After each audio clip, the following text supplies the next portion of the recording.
Titanium is a material widely used today. You can find it in airplane elements, at your kitchen, or even in wedding rings. Companies need to produce every day more and more parts, but with the same quality. However, there are two problems when they try to achieve this.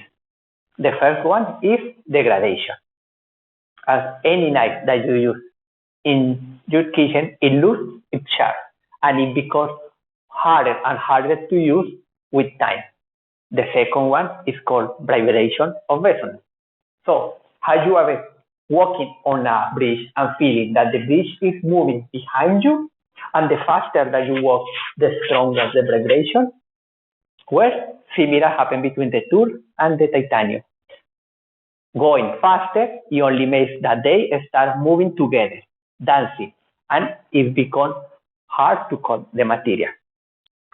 These two issues have been extensively used over a century, but there are limited research about if they exist at the same time and also how they are correlated. So I decided to study this on my research. For this, I have been cutting titanium over and over and over, and in the process, I have checked the surface of the cutting tool and the surface of the titanium.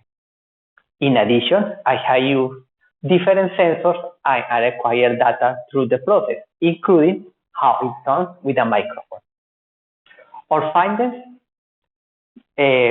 report that first, these two problems coexist and can happen at the same time. This is very important to know by the industry.